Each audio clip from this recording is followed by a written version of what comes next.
A partir de agora, programa Seara Espírita. Sua sintonia com a paz. Apresentação: Paulo Bianchetti. Realização: Departamento de Comunicação Social da Aliança Municipal Espírita de Barbacena. No ar, Seara Espírita. Bom dia, querido amigo ouvinte. Nós estamos aqui com mais uma edição do nosso programa Seara Espírita. Uma grata satisfação de receber vocês aqui para que a gente possa bater esse papo aqui na manhã de sábado. Hoje Melissa está de folga, nós então estamos aqui tentando substituí-la, né, já que a Melissa faz isso muito bem feito, mas nós vamos dar o melhor de nós aqui. Eu e o Pedro estaremos aqui conversando com vocês nesta manhã de sábado e com participação de vocês. Se vocês quiserem participar, fazer a sua pergunta, pode ligar para a gente, que a Nieta está aqui nos ajudando, pelo telefone 3332-1517, temos o Domingo aqui também, Domingos nos operando aqui, o Fred também fazendo a filmagem, então sejam todos bem-vindos, vamos estudar a doutrina espírita nessa manhã de sábado. Mas antes, como é tradição, vamos fazer aquela prece nossa, né, de nós nos prepararmos para essa nossa tarefa, pedindo à espiritualidade que nos ajude. E o Pedro então é que vai fazer esta prece para nós. Bom dia, queridos ouvintes. Nós vamos então agora elevar o nosso pensamento a Deus, pedindo ao Pai de infinita misericórdia que abençoe todos nós aqui no estúdio, todos os ouvintes, e que essa proteção se estenda sobre toda a nossa região, de forma que cada um de nós possa ser um instrumento fiel da vontade do Pai. Que assim seja. Que assim seja. Nós vamos conversar aqui um pouco hoje sobre a história do Espiritismo e os seus efeitos na sociedade moderna. E o Pedro já disse que já veio bem preparado para que a gente possa fazer essa conversa. Mas vamos iniciar nossa conversa aqui com o Pedro. Bom dia, Pedro, seja muito bem-vindo, né? E a gente gostaria de iniciar a nossa conversa te fazendo uma pergunta muito importante, já que nós temos a referência do Espiritismo, Allan Kardec. Todos nós ouvimos esse nome, né? Allan Kardec é um nome bastante familiar para todos nós, mas muitas vezes nós conhecemos pouco sobre Allan Kardec, né? Quem foi Allan Kardec? O que representou esse homem na sociedade daquela época em Paris? Né? E o que a gente pode entender da personalidade de Allan Kardec? Bom dia, Paulo, meu amigo. Bom dia, Domingos, Fred, Nieta e os nossos queridos ouvintes. Paulo, a pergunta é essencial, porque Allan Kardec, o professor Hippolyte Léon Denisard Rivail, né? O nome dele não era Allan Kardec, para começar, era Hippolyte Léon Denisard Rivail. E ele então adotou esse pseudônimo Allan Kardec. E teve uma missão muito importante na humanidade, que foi codificar a doutrina espírita. Muitas pessoas nos questionam: mas vocês abraçaram uma religião criada por um homem? E a gente de antemão já diz que isso não é verdade. Allan Kardec não criou o espiritismo, né? Muito importante ter essa ideia. Não é como erradamente se diz, o kardecismo. Isso é um equívoco. É a doutrina espírita, o espiritismo, que Allan Kardec, numa missão extraordinária, codificou, né? Ou seja, a doutrina é dos espíritos e Kardec teve aquela missão importantíssima de codificar a doutrina. Mas a sua pergunta foi mais específica, né? Em questão a Allan Kardec propriamente dito. Então Kardec era um homem de cultura, não é? Era um pedagogo, era um homem fantástico e que tinha uma característica de um certo, se você me permite a palavra, um certo cuidado ao adotar, ao abraçar as coisas. Então, quando disseram para Kardec assim, olha, as mesas estão girando. A primeira reação dele foi, de negar. Mas é possível que elas girem, porque a gente não conhece todas as forças da natureza. Não tem a eletricidade, não tem milhões de forças da natureza, e nós estamos longe de conhecer todas elas. Então a mesa pode até girar. As mesas estão respondendo perguntas. Até porque, se me permite, ele estava naquele momento em que ele foi convidado para observar os fenômenos, ele estava muito interessado nos fenômenos do magnetismo, né, o conhecido até então como o mesmerismo, que veio de Franz Anton Mesmer, né, que tinha a capacidade de magnetizar, né, e magnetizar as pessoas, né, assistir as pessoas, só que isso era mais, vamos dizer assim, acessível às pessoas de recursos, às pessoas da alta sociedade. Então, Franz Anton Mesmer teve a oportunidade de magnetizar uma árvore em praça pública para que as pessoas mais simples, menos providas de recursos, pudessem ter acesso, ou seja, aquelas pessoas que na vida comum pudessem também ser magnetizadas. E Allan Kardec, que na verdade o professor, estava muito interessado naquilo ali, que era o magnetismo, e então, como você bem disse, as mesas poderiam estar sofrendo o efeito do magnetismo natural. Mas daí elas responderem perguntas, aí já a coisa mudou de figura, né? Porque a mesa não tem um sistema nervoso, ela não tem uma inteligência. Então a mesa, para ela responder perguntas, aí haveria alguma coisa de diferente. Então, se eu tenho um efeito inteligente, há de ter uma causa inteligente. E a causa não pode ser a mesa, tendo em vista que ela não tem. Não pensa. Não pensa.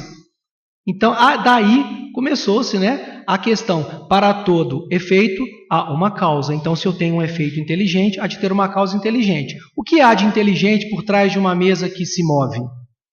É verdade. E é muito bom lembrar, porque você faz referência aos fenômenos, a questão das mesas, é porque havia naquela ocasião os chamados fenômenos das mesas girantes, porque a sociedade, a alta sociedade da Europa, especialmente em Paris, se reuniam para presenciar esses fenômenos, que na verdade eram um passatempo na intimidade das famílias. Elas faziam uma espécie de concentração e as mesas começavam a ter movimentos, a girar, a saltar, a bater, né? Imaginemos uma mesa daquelas de 3 pés, chamada mesa pé de galo. Então aquelas mesas elas saltavam, elas pulavam, e aquilo era um fenômeno que despertava o interesse de algumas pessoas, e Allan Kardec foi convidado para observar esses fenômenos, não é verdade? Exatamente.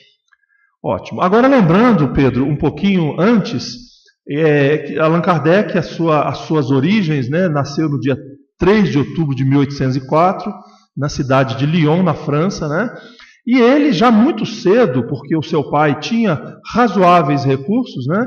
Então, muito cedo, já ainda na adolescência, ele teve a oportunidade de buscar o conhecimento mais aprofundado através do Instituto Pestalozzi, né? Com Johann Pestalozzi, onde ele acolheu este pequeno jovem, né? E possivelmente ele não imaginava ali, ou talvez até imaginava o que representaria este homem para a humanidade. Então, sem dúvida nenhuma, o preparou muito. Porque a pedagogia de Pestalozzi era uma pedagogia diferente, né? Quando uma criança chegava no seu instituto, narra-se as tradições de que ele se ajoelhava diante da criança, né? E algumas pessoas ficavam a questionar, será que ele estava fazendo alguma reverência? Será que ele via na criança uma entidade nobre? Qual era alguma mística?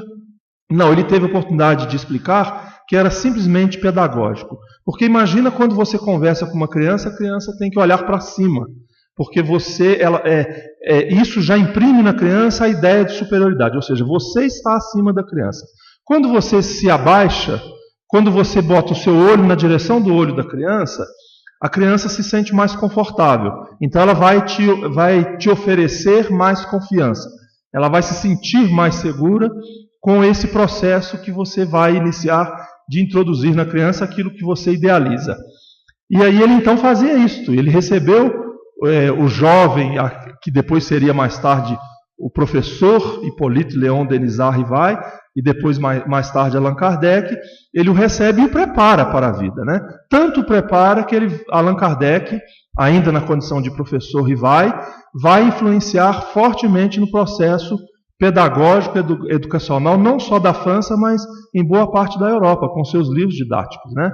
E depois, em determinado momento, é que ele é despertado para conhecer esses fenômenos que iriam culminar na chegada da doutrina espírita, né? Essa grande luz que veio para a humanidade.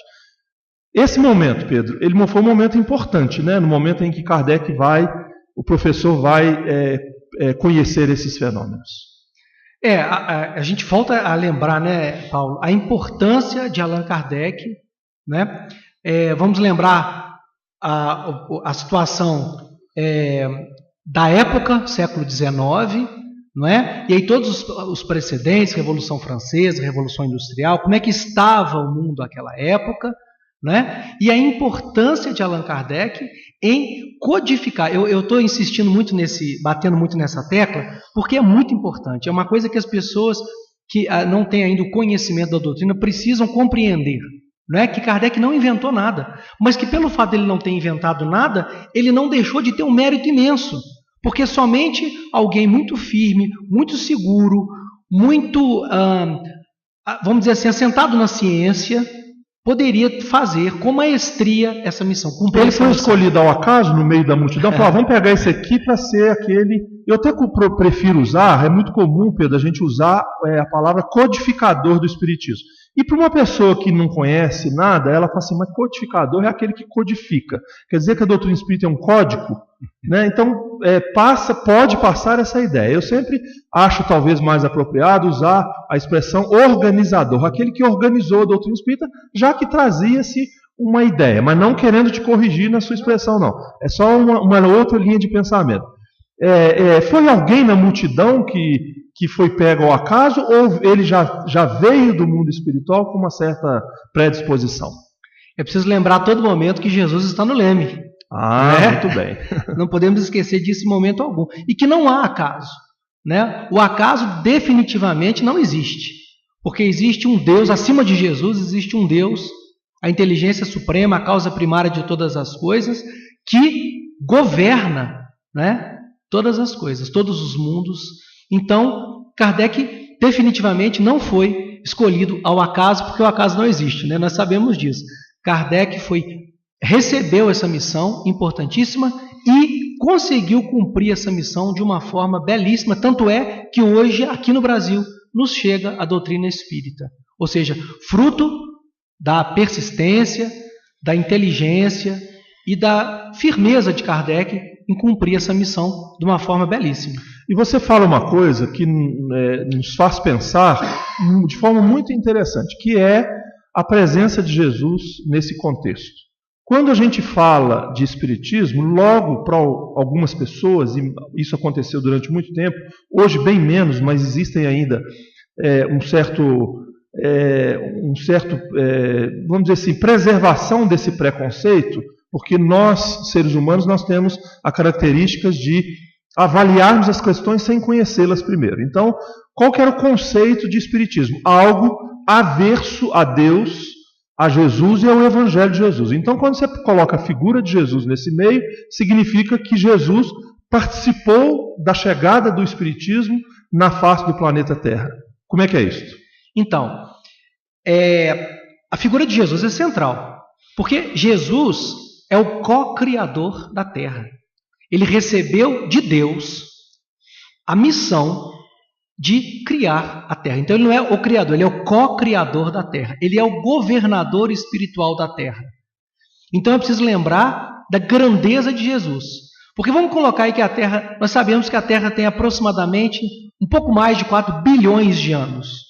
Vamos colocar uma data exata para a gente não incorrer em erro. E os Espíritos dizem que todas as datas são quiméricas. Então, aproximadamente 4 bilhões de anos. E olha que interessante, há 4 bilhões de anos atrás, pelo menos, Jesus já era um espírito puro. Ele já era um espírito puro. Então, olha a grandeza de Jesus. A gente pode dizer que a evolução de Jesus se perde na poeira das estrelas. Não é? A gente não confunde Deus com Jesus. Então ele evoluiu em outro lugar, não no planeta Terra. Com certeza. Não, com certeza. Na Terra, com certeza não. Porque ele, quando a Terra foi criada, ele já era um espírito puro. Né? Então é muito importante a gente colocar essa distinção, porque Deus é o Pai, a inteligência suprema é a causa primária. E Jesus, como todos nós, foi também criado. Só que percorreu os caminhos da evolução e hoje é um espírito puro, que nós aqui temos até dificuldade de compreender a grandeza de Jesus. E aí eu gostaria de fazer um parênteses, Paulo, porque muitos irmãos nossos dizem que Deus e Jesus é a mesma coisa. E aí a gente pode até compreender, sem abraçar essa ideia, a gente pode compreender, Porque Jesus é tão grande, Jesus é tão evoluído, que numa visão nossa aqui de habitantes da Terra, do mundo de provas e expiações, nós que estamos tão distantes dessa grandeza, nós podemos até compreender por que alguns identificam Deus com Jesus. Embora nós não abracemos essa ideia, nós compreendemos por que assim se faz. Sim, verdade. Até porque a criatura vai se confundir com o seu Criador, né? Ou seja, vai refletir a realidade do seu Criador. Então nós refletimos a existência de Deus. Tanto que o próprio Cristo já nos afirmou: vós sois deuses. Quer dizer, quando ele está falando isso, ele está dizendo: eu também sou Deus. Né? Agora, nós precisamos entender isso, que são dois indivíduos diferentes. Né? Deus é Deus, Jesus é Jesus. E nós somos individualidades distintas, embora estejamos intimamente ligados, né? Todos nós. Agora, é importante nós observarmos que Jesus, quando veio há mais de 2000 anos, ele não disse tudo, porque ele não poderia dizer tudo, porque nós estávamos na infância da humanidade. Agora nós estamos na adolescência da humanidade. Aquela fase, rebeldia, né? Onde tudo está complicado, mas é a fase que antecede a fase adulta. Então vejamos que nós estamos caminhando para nos tornarmos adultos. Mas naquele momento nós estávamos na condição de infância. E aí Jesus não diz tudo, porque a criança não vai ter condição de absorver tudo. E aí ele promete a chegada do Consolador. Né? Se me amais, guardai os meus mandamentos, e eu rogarei ao meu Pai, ele vos enviará o outro Consolador. O Espírito da verdade que vos... Aí são alguns pontos muito importantes. Vos fará recordar o que eu já vos tenho dito. Vos ensinará todas as coisas e ficará eternamente convosco. Né? Ou seja, esses 3 pontos eles são muito importantes porque, primeiro, a doutrina espírita veio para ficar. Não há chance da doutrina espírita. A doutrina espírita corre o risco de acabar porque os espíritas estão meio loucos, tem muito problema. Então, não vai acabar, porque é de origem divina. Aquilo que é de origem divina não passa.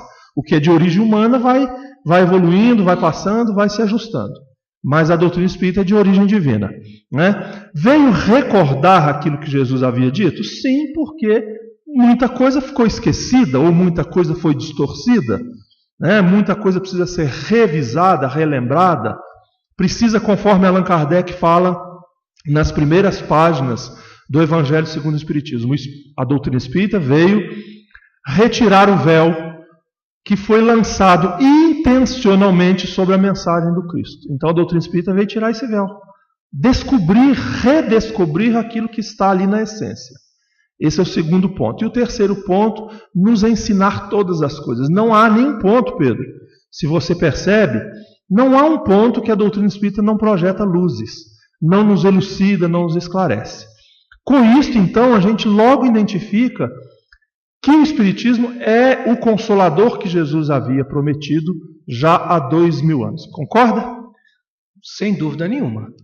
Ele é o Consolador prometido. O Consolador prometido. Né? E que cada vez que a gente estuda, cada vez que a gente se aprofunda no conhecimento da doutrina, a gente vai constatar que a gente realmente se liberta. Que Jesus já tinha dito, né? Conhecereis a verdade e a verdade vos libertará.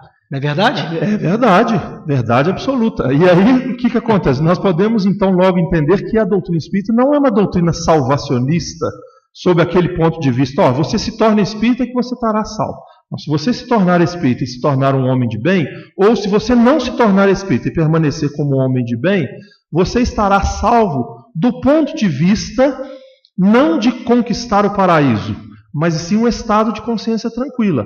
Ou seja, essa libertação a que Jesus se refere é estado de alma, ou seja, uma consciência plena, sem conflitos, né, pacificada, de forma que você vai viver a sua vida sem essas intempéries que nós assistimos no mundo te incomodar consideravelmente. E aí, na verdade, essa libertação é do seu próprio eu, né, da sua ignorância, da sua maldade, das suas angústias. É libertar-se de si próprio. Você colocou a questão da salvação, então é interessante a gente lembrar o capítulo 15, né, do Evangelho segundo o Espiritismo, né? É o 15, se não me falha a memória. Fora da caridade... Não há salvação. Não há salvação. Então é muito interessante Porque, olha só, Paulo, olha como que é profundo. Não é nem fora da doutrina. Se a gente for analisar friamente as palavras, fora da caridade não há salvação. A doutrina espírita nos traz a verdade. Mas aqueles irmãos nossos que porventura nasceram na Índia, por exemplo, ou nasceram mesmo no Brasil, mas abraçaram outras crenças, quer dizer que eles não vão ser salvos? Essa palavra nem vê Jesus como e nem vê Jesus como referência? Exatamente. Então, onde é a justiça de Deus? Não é? Então, fora da caridade não há salvação. A doutrina espírita é tão maravilhosa que ela nos diz que é fora da caridade que não é salvação. Então, não é fora da igreja X, fora da igreja Y, fora da doutrina, é fora da caridade que não há salvação. Então, aquele que pratica a caridade da forma mais pura, como Jesus a entendia, ou seja, benevolência, indulgência e perdão, a salvação. Essa é a salvação, é praticar a caridade. Na verdade, é isso mesmo. E é muito interessante quando a gente se refere às outras grandes religiões, como, por exemplo, o islamismo, que segue Maomé, ou o budismo que segue Buda.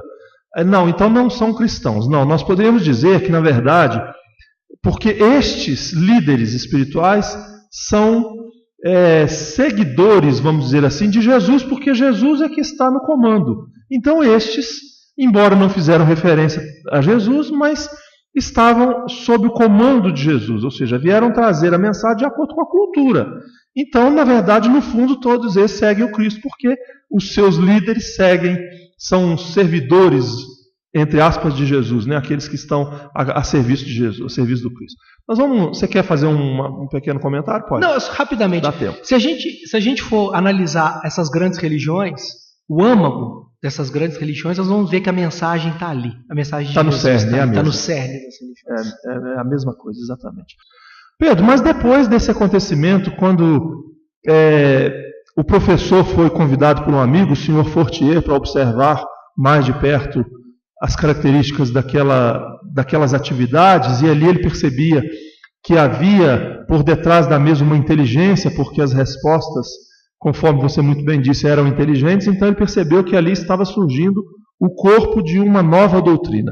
Aquela influência que havia na mesa, Allan Kardec, agora sim já o codificador, o organizador Allan Kardec, pôde perceber que a influência dos espíritos poderia se dar diretamente através daqueles participantes que foram denominados como médiuns, porque estavam no meio dessa informação entre os dois mundos. E aí deu o corpo de uma nova doutrina, né, profundamente científica, porque assumia a característica, o papel de investigação, era a característica de Allan Kardec, desde da sua formação primária, ele tinha o espírito investigativo, o espírito científico, e na doutrina espírita não poderia ser diferente. Era uma proposta religiosa de cunho científico que não poderia aceitar as ideias se não fossem investigadas primeiro, se não fosse de uma certa forma comprovada. E assim, então, Allan Kardec usou esse método de observar, de organizar, de compilar essas informações que chegavam pelos espíritos através dos médiuns. Então ele teve a oportunidade, no dia 18 de abril de 1857, lançar a primeira edição do Livro dos Espíritos, né? E aí então estava lançado a pedra fundamental, podemos usar essa analogia, da doutrina espírita. O Livro dos Espíritos então deu a base de tudo, né? Fala um pouquinho a respeito desse momento, eu acho que isso é muito importante. Eu queria pedir licença, Paulo, porque na sua fala você colocou uma coisa bastante interessante, a questão, né, da ciência frente à religião. Então, como é que seria essa relação entre fé e entre ciência e religião? Porque você trouxe para nós a questão da doutrina espírita ter um aspecto científico e um aspecto religioso, não é verdade? E isso não nos parece, num primeiro momento, uma coisa contraditória? Como é que eu vou conciliar fé e ciência dentro de uma doutrina? E nós dizemos até mais, né? E filosofia. Religião, ciência e filosofia dentro de uma doutrina. Como é que nós vamos conciliar isso? Então Kardec coloca, logo no início do Evangelho segundo o Espiritismo, que fé inabalável só o é, a que pode encarar frente a frente a razão em todas as épocas da humanidade. Eu peço licença para repetir. Fé inabalável só o é a que pode encarar frente a frente a razão em qualquer época, em toda época, seja lá, da humanidade. Ou seja, a fé robusta é aquela que pode encarar a razão frente a frente, olho no olho. Ou seja, aquilo que a ciência diz não ser possível, eu não sustento, né, com uma fé, porque essa fé não é inabalável. Então, fé inabalável é aquela que pode encarar a razão frente a frente. Mas aí, fechando parênteses, né, voltando à questão do Livro dos Espíritos, o Livro dos Espíritos é a obra fundadora, é aquela que deu origem às outras 4 obras. Tanto é que cada parte do Livro dos Espíritos, o Livro dos Espíritos tem 4 partes.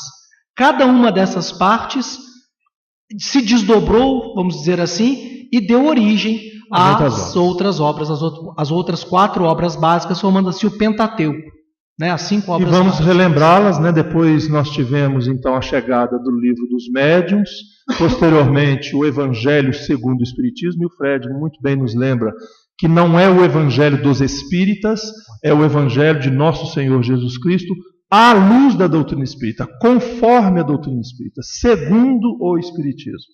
Então é muito importante relembrar isso, que Allan Kardec pegou a essência moral dos ensinamentos de Jesus para estudar à luz da doutrina espírita. Ele deixou, conforme ele está lá na introdução, as outras partes, né? Os atos comuns da vida de Jesus, os milagres, as predições, aquelas coisas todas que eram muito culturalmente muito conhecidas, mas ele preferiu a essência moral do ensino de Jesus, e aí então ele organizou essa obra. Depois nós tivemos o livro O Céu e o Inferno, e por último a Gênese, que foi lançada no ano de 1868, e logo no ano seguinte, no dia 31 de março, Allan Kardec retorna à pátria espiritual. E é importante isso que você disse, Pedro, porque aí estavam as bases, estavam lançadas as bases da doutrina espírita, da qual poderia ser edificada, construída uma grande edificação. Um grande edifício poderia ser edificado aí em cima dessas bases. Por isso que tudo que chega até nós precisamos analisar sobre as bases. Se a gente não conhece a base, nós vamos recebendo um monte de informações que chega dentro do movimento espírita, não dentro do espiritismo, né, como verdades. E aí a gente vai aceitando um monte de coisas como verdades. Por quê? Porque nós desconhecemos a base, desconhecemos o Livro dos Espíritos e as obras seguintes. Quando nós conhecemos, nós temos parâmetros. Não que a gente vá rejeitar de cara, mas a gente tem referências para a gente poder avaliar. Isso aqui é coerente com o Espiritismo, isso aqui não é. E aí a gente vai fazendo um parâmetro. Daí a gente percebe quantos de nós aceitamos muitas aberrações como doutrina espírita, né? E a gente precisa realmente de estudar para poder entender isso. Mas a partir dessas obras, Pedro, nós então fundamentamos alguns princípios básicos do Espiritismo. Se dilata, né, ao infinito essas bases do Espiritismo. Mas a gente prefere se deter a 5 princípios que são muito importantes. Nós já vamos falar deles, mas antes eu gostaria de retomar um pensamento aqui, senão eu vou me esquecer, que é quando você fala dos aspectos da doutrina espírita, que é muito importante. Quando a gente fala do Espiritismo ser primeiro uma ciência, é porque a ciência é que vai iluminar o resto. Então, se a gente tiver uma filosofia, mas sem estar alicerçada na ciência, ela se torna uma vã filosofia. Vamos lembrar que o conceito de filosofia, que vem do latim, se eu não me engano, ou do grego, não vou saber muito bem dizer, mas filosofia, que quer dizer o gosto pelo saber, gostar de saber. Ora, ninguém vai gostar de saber se não tiver alicerçado pela ciência. Eu gosto de ter conhecimento, mas sem bases científicas, você vai estar incutindo na possibilidade de ser um equívoco, de ser um engodo. Né? Então, quando a ciência está dando suporte aí, seria a base, né? Você pode, então, buscar a filosofia sob as luzes da ciência. Então, não há possibilidade de conciliar o espiritismo sem o gosto do saber, sem filosofia. Eu sou espírita, mas eu não gosto de estudar. Então, vai buscar outra experiência, porque o espiritismo nos convida. Não, o que nós estamos querendo dizer aqui, a pessoa pode ter simpatia pela doutrina espírita. né? Ela pode até se dizer espírita sob o aspecto moral e tudo. Mas o que é importante eu preciso vamos dizer assim, me posicionar diante da vida como espírita, né? Como a minha estrutura psicológica diante da sociedade como espírita. E aí eu preciso então conhecer a doutrina espírita. Sem estudo, isso não é possível. Espíritas, amai-vos. Eis o primeiro mandamento. Instruí-vos. O segundo. Mas Emmanuel vai nos colocar que um não é mais importante do que o outro. Porque imaginemos uma ave cuja asa uma pende para um lado do que a outra. Uma pesa mais, não vai voar. Então o equilíbrio. As duas asas do saber, do amar e do saber. Né, criando o equilíbrio aí para que o indivíduo possa alçar grandes voos. Né? Então a gente percebe isso. E como consequência dessas duas primeiras, que é ciência e filosofia, nós temos religião. Aí vejamos, Pedro, que é muito importante observarmos que a religião vem a ser consequência. Por natureza, é uma consequência. Se a gente busca a doutrina espírita como religião em primeiro lugar, ela vai ficar cambeta. Vai ser, como falamos de uma mesa de 3 pés, você corta 2 pés e quer que a mesa se sustente. Não vai sustentar, ela vai tombar, porque não há o equilíbrio. Quando você equilibra essas 3 forças, ciência, filosofia e religião, vai tudo muito bem. É isso? Perfeito. Pode complementar. Não, eu acho que não vai caber complementação, Paulo, porque você conseguiu fechar de uma forma maravilhosa. Perfeito. Aí eu quero te então puxar a língua, Pedro, naqueles aspectos que nós falávamos dos 5 princípios básicos. Então, o primeiro, que o Espiritismo vai se apoiar é Deus, depois o Espírito, como obra magna de Deus, depois o terceiro, reencarnação, o quarto, mediunidade, e o quinto, pluralidade dos mundos habitados. Vamos falar um pouquinho, brevemente, desses 5 princípios básicos? Vamos lá. Deus é o princípio de tudo, é a causa primária, né? Tanto é que a primeira questão de O Livro dos Espíritos é: que é Deus? E aí eu peço licença para fazer um parênteses. Olha como que Kardec era inteligente, didático, né? E sabia perguntar. Ele não perguntou quem é Deus, nem o que é Deus. Ele perguntou: que é Deus? E os Espíritos respondem, né? Inteligência suprema, causa primária de todas as coisas. Esse é um princípio básico. Mas ele é tão básico que ele é representa a primeira pergunta de O Livro dos Espíritos. A existência de Deus. E aí, se a gente for seguindo, né, as questões, nós vamos ver os atributos de Deus. Que ele é imaterial, que ele é infinitamente justo e bom. E aí, Paulo, já vai, se a gente for conversar sobre isso, já vai desdobrar, vai dar um estudo, né? Vai dar o programa nós não vamos conseguir falar. E isso é muito interessante porque nós não conseguiríamos entender sobre o Espírito se nós primeiro não falarmos a respeito de Deus, não entendermos minimamente a respeito de Deus. Deus é acessível para o nosso entendimento? Não. Na questão número 10 do Livro dos Espíritos, está lá perguntando a nós: pode um homem compreender a natureza íntima de Deus? Claro que a resposta é não, porque nós não conseguimos compreender a nossa própria natureza íntima, nós vamos compreender a natureza íntima do Criador do Universo, né? E de tudo que existe. Olha a complexidade da sua obra. Nós não compreendemos a complexidade da sua obra, nós vamos compreender a natureza íntima de Deus. Aí na questão seguinte, a número 11, Allan Kardec pergunta: será dado ao homem um dia compreender a natureza íntima de Deus? E aí a resposta dos Espíritos, para nos desanimar mais uma vez, não. Ou seja, não será dado ao homem compreender a natureza íntima de Deus. Aí nós vamos entender aquela questão que você havia. Homem é uma coisa, Espírito é outra. Na resposta lá, os Espíritos não falam que não. Eles respondem o seguinte: quando o Espírito, ou seja, a resposta que eles dão não é se referindo ao homem. Quando o Espírito tiver se aproximado de Deus, quando pela sua perfeição moral, se houver aproximado de Deus, ele o verá e o compreenderá. Posso fazer uma colocação? Claro. Lá na Gênesis tem uma metáfora belíssima, né? De um homem que está no fundo de um vale, né? O homem está no fundo de um vale e esse vale está coberto por neblina. Então ele vê Ele percebe a existência do sol. É uma metáfora, né? Sim. O sol como se fosse Deus e o homem no meio do vale como se fôssemos nós. A gente percebe a existência de Deus, mas eu não consigo ver com clareza, perceber com clareza aquele sol.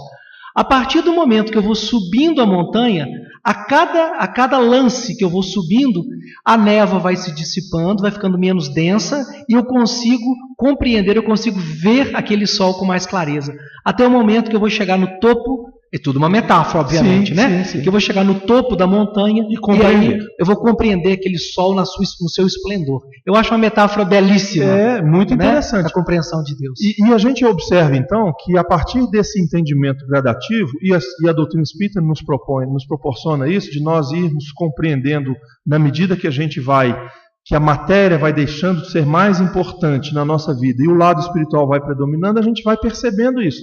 Nós podemos, então, perceber essa influência de Deus e compreendendo aos poucos. Mas aí vem aquela questão da obra-prima de Deus, que é o Espírito, que na verdade somos nós. Então, quando a gente se refere a nós, personalidade, esta, conforme você disse antes, e aí a gente pode incluir aqui na ideia da reencarnação, a nós, homens, será dado nascer e morrer somente uma vez. Mas ao Espírito, não, o Espírito é eterno. Quando Deus cria, então, o Espírito, por isso é que faz sentido tudo que existe. Não teria sentido a existência de nada, absolutamente nada, se não fosse pelo Espírito. De mundos, de galáxias, de sóis, né, de matérias diversas, até porque a evolução do princípio inteligente passa por aí, até essa complexidade humana que nós observamos hoje. Então percebemos que a criação, a obra-prima de Deus é o Espírito, ou seja, somos nós, com essa capacidade intelectiva, com essa capacidade evolutiva e nos aproximando cada vez mais desse Criador. Mas como o tempo não nos permite nos alongar, eu te passo a terceira questão, que é o terceiro princípio básico, que é a reencarnação. Paulo, é interessante que a gente lembre aos nossos queridos ouvintes que a reencarnação não foi criada pela doutrina espírita. É uma coisa, muitas pessoas acham que foi uma criação da doutrina espírita. É como você falou, o Consolador Prometido veio jogar luz sobre a verdade, mas a verdade sempre existiu. Então a reencarnação sempre existiu, não é? E é uma prova, é uma comprovação da bondade infinita do Criador. Não é? Porque imaginemos nós, com uma vida aqui média na Terra, eu não sei como é que está a média de vida hoje, mas vamos colocar aí 70 anos, 80? Mulher 76, homem um pouco menos, né? Porque homem... Vamos botar 75, a média. Né? Como que Deus, infinitamente justo e bom, poderia condenar ao fogo eterno, vamos colocar assim, pedindo licença da palavra, né? O indivíduo que se equivocou nesses 75 anos de vida? É muito pouco frente à eternidade, né? Então, quer dizer, eu vivo 75 anos, e nesses 75 anos eu me equivoco, e aí eu estou predeterminado a ficar num lugar de sofrimento eterno. Então, é contra, por isso que é interessante a gente lembrar que a doutrina espírita vai se fundamentar também na fé raciocinada. Isso vai contra o nosso bom senso, isso vai contra o nosso raciocínio. A gente não consegue aceitar um Deus infinitamente justo e bom agindo dessa forma. Então a reencarnação é uma prova, é uma comprovação da bondade e da justiça de Deus. Permita-lhe corrigir? Claro. Só didaticamente. Questão 171 do Livro dos Espíritos, Allan Kardec pergunta: em que se fundamenta a ideia da reencarnação? E aí os Espíritos respondem: na justiça de Deus e na revelação da sua bondade, vamos dizer assim, se estendendo até o todo. Só para a gente poder pegar uma ideia, vejamos que os Espíritos não colocam a bondade antes da justiça. Sim. Né? Então, na soberania da justiça e da bondade de Deus. Porque se você for bom, você corre o risco de não ser justo. Agora, se você for justo, você necessariamente será bom. Então, Deus é soberanamente justo e bom por consequência dessa sua justiça, né? E quando os Espíritos respondem a essa pergunta de Allan Kardec, que está lá no Livro dos Espíritos, na questão 171, nós vamos entender muito claramente, inclusive eles fazem referência a nós, os homens, que deixamos as portas abertas para os nossos filhos, as portas do arrependimento. Eles colocam assim: o bom pai sempre deixa aos seus filhos aberta as portas do arrependimento, ou seja, da possibilidade de se reestruturar na vida. E Deus não faria com a gente de forma diferente, né? Deus nos daria a oportunidade de reestruturação da nossa vida. A parábola do filho pródigo aí, né? A parábola do filho pródigo, aquele que retorna. A Deise, ela vem fazer aqui uma saudação ao nosso programa e vem falar a respeito da cachorrinha, né? Você podia ler aqui pra gente, Fred? Que é porque está faltando aqui um aparelho que eu esqueci de trazer, que é o óculos. Bom dia, Pedro. A Deise, ela ligou para cá e fez uma pergunta que ela tinha uma cachorrinha e ela desencarnou e ela tem agora uma nova cachorrinha que apresenta semelhanças com a anterior. Aí ela vem nos perguntar se é possível uma reencarnação dos animais. Ô Deise, muito bom dia. Eu fico muito à vontade para responder a sua pergunta, porque sou um amante dos animais, assim como a Melissa, o Paulo, todos nós aqui. Eu menos um pouquinho. Mas é também, né, Paulo? Então, ô Deise, a questão é a seguinte: a gente está falando da bondade de Deus, né? Como é que Deus poderia criar um ser que vivesse, o cachorro muito menos que nós, né? Vivesse aí 12 anos, 13 anos e acabasse? Então, quando Kardec pergunta aos imortais, né, se há nos animais algo além da matéria, eles respondem que sim, e que sobrevive ao corpo. E que sim, e que sobrevive ao corpo. Então, há nos animais algo mais que a matéria? Com certeza sim. Né? Os animais são nossos irmãos menores. Eles evoluem da mesma forma que nós. Hoje eles estão em um patamar evolutivo menor que o nosso. Mas eles estão, pela lei de evolução, sujeitos a essa lei. Eles vão evoluir sim. Então, os animais, sim, eles reencarnam. Né? A gente tem que tomar cuidado com as palavras, né? Mas assim, de uma forma geral, eles reencarnam sim. É possível a reencarnação, ser a reencarnação do seu animal, do seu cachorrinho que morreu? Sim. Nós temos casos com o Chico Xavier que ele nos traz essa questão. Então, é possível. Né? Mas a gente não pode afirmar, né, Paulo, que seja. Né? Então, que esse amor que você sentiu por ela, você sinta pela nova cachorrinha também. E a gente precisa observar, pelo bom senso, que os animais precisam de viver outras experiências. Nós temos que ter o conceito de que nada é da gente. Né? Então, o animal que é meu, ele terá que ser meu eternamente? Não, porque primeiro que ele não é nosso. Ele nos é emprestado para que a gente possa crescer com eles e eles crescerem com a gente. Mas logo eles terão que viver outras experiências. Assim como nós. Hoje eu estou vivendo como filho da minha mãe, como esposo da minha esposa, mas daqui a pouco eu terei que ter outras experiências em outros lugares, em outras circunstâncias. Então não posso reter e nem ser retido por ninguém. Né? Divaldo, numa mensagem, fala a respeito da evolução. As pessoas passam, e os animais também, poderíamos incluir, como veículos vivos. Elas têm destino e nós não podemos detê-las. Não te fixe ao lado delas, nem as retenha ao teu lado. Ajuda e segue. É uma mensagem belíssima, né, de Joana de Ângeles, que nos traz essa ideia de que nós precisamos fazer o nosso papel sem reter. Então, essa cachorrinha pode ser, mas não necessariamente. Né? Talvez ela está vivendo em outra experiência, o que vale é o que você ajudou. E aí a oportunidade, né, Paulo, da gente praticar o amor, né? Porque se eu não sei eu não sei qual é a reencarnação do meu cachorro, por exemplo. Então eu posso olhar todos os cachorros, assim, dilatando essa ideia, exatamente, e amar a todos. É uma oportunidade da gente dilatar o nosso amor. Exatamente. Né? E lembrando que a reencarnação é o princípio da lei de evolução, que vai nos habilitando a todos a seguir essa jornada, inclusive os animais que vão elaborando o seu psiquismo, a sua capacidade de raciocínio, né? Não raciocinam, mas já começam a pensar, vão elaborando, experimentando outras espécies, até chegar à condição de alma humana e seguir essa jornada evolutiva. A doutrina espírita é muito clara em relação a isso. Vamos então para o quarto princípio básico, porque o Domingos já está me olhando de lado ali, e o tempo ruge. É a questão da mediunidade. Em breves palavras, Pedro, o que é mediunidade? Médium é aquele que está no meio.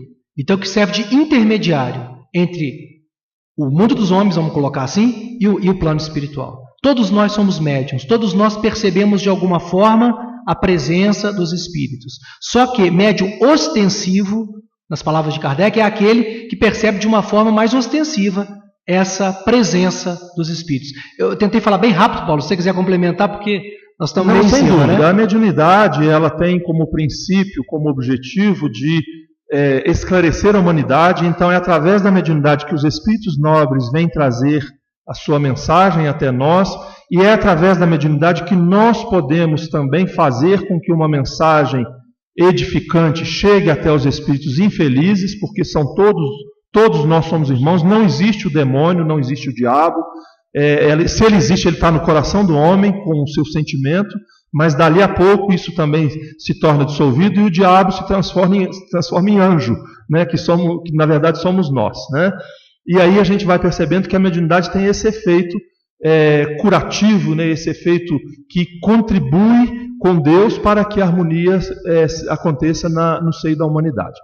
E por último, nós temos o quinto princípio básico do Espiritismo, que é a pluralidade dos mundos habitados, ou seja, há vida fora do planeta Terra, Pedro? Esse aí a gente pode responder até com o nosso bom senso, né? Vamos olhar a imensidão do universo. A imensidão. Pensar que há vida só na Terra? Aí as pessoas falam, mas a gente já mandou uma sonda para Marte e lá não há vida. Sim, não há vida nos moldes que nós percebemos, nos moldes que nós conhecemos. Mas aí eu posso dizer que não há vida? Aí eu volto a pergunta para você. Pelo fato de ter sido mandado uma sonda a Marte e ter identificado que não há vida, como a nossa, então quer dizer que não há vida em Marte? Aí eu retorno a pergunta, Paulo. Então, eu vou te responder, porque Kardec fez essa pergunta, só que ele fez aos espíritos superiores. São habitados todos os mundos que gravitam no universo? A questão 55 do Livro dos Espíritos. E aí os espíritos vão responder que sim. Né? E longe está o homem de ser, como supõe, como nós supomos, né? O primeiro em evolução, né? Em tecnologia, em avanço, em conhecimento, ou seja, estamos longe de ser. Né? Ou seja, nós estamos engateando no processo da tecnologia e da evolução moral. O que a gente precisa de observar. E, aliás, Pedro, a gente busca apoio nesse pensamento nas palavras de Jesus. Na casa de meu Pai existem muitas moradas. Né? Então, a gente percebe quanto que a doutrina espírita abre-se um leque diante de nós, né? De possibilidades, desde esse primeiro princípio que nós falamos, que é Deus, até esta que abrange, né, a evolução universal, ou seja, todos os planetas, todas as galáxias, todas as estrelas em harmonia, girando em torno do mesmo Sol que é Deus, né? E para nós aqui, a nossa referência, conforme você muito bem disse, que é Jesus, vamos perceber o quanto que isso é importante na harmonia do universo, o quanto que nós somos importantes. Me lembro mais uma vez de Joana de Anjos, eu vou te passar a palavra para você fazer as suas considerações finais, e as minhas ficam já por aqui. Me lembro de Joana de Anjos fazendo referência, nos convidando a pensar da seguinte forma: já te destes conta de que és herdeiro de Deus? Ele criou o universo e a vida, e te colocou como parte integrante destas maravilhas, permitindo-te fruí-las todas. Ou seja, nós já nos demos conta de que o universo é nosso patrimônio. Ou seja, nós, Pedro, somos donos do planeta Terra, somos donos do nosso sistema solar. Eu estou fazendo esse dono aqui para a gente poder dimensionar a nossa importância. Claro que o Criador é Deus, mas Ele criou para quem? Para Ele ou para nós?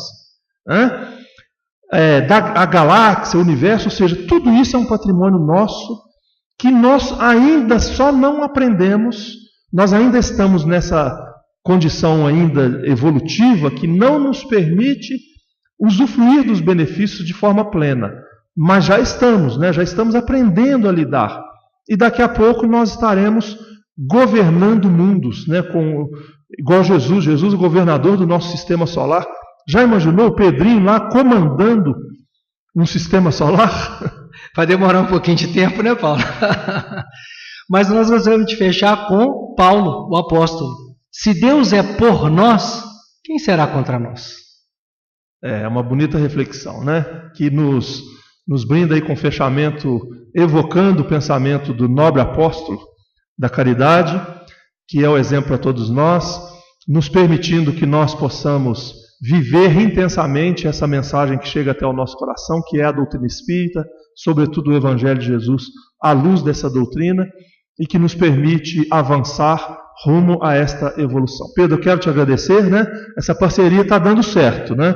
E a gente vai continuar com ela se Jesus nos permitir. A gente continuar fazendo aí a nossa contribuição. Quero agradecer o Fred, que também está aqui nos registrando aqui para logo mais estar no YouTube a partir de quarta-feira. Fala aí o endereço, por favor. Ame Barbacena, tudo junto? Só isso, Ame Barbacena lá no YouTube, você vai encontrar todos os vídeos a partir de quarta-feira, inclusive este, para que a gente possa chegar até mais pessoas. O Domingos, que está também nos amparando aqui, sob as bênçãos do Criador, a Nieta, que está dando apoio no telefone, muitas pessoas aqui ligaram. Nós tivemos aqui a Rafaela, dizendo que estaria orando por nós, por todos nós aqui no programa. A gente agradece a Rafaela, a Célia também, que manda abraço para todos nós. E a gente então encerra agradecendo a participação de todos, especialmente de você que está sintonizado conosco, vocês os ouvintes, evocando as bênçãos de Jesus mais uma vez. Muito obrigado e até a próxima oportunidade, se Deus quiser. Você ouviu o programa Seara Espírita, realização do Departamento de Comunicação Social da Aliança Municipal Espírita de Barbacena, Seara Espírita.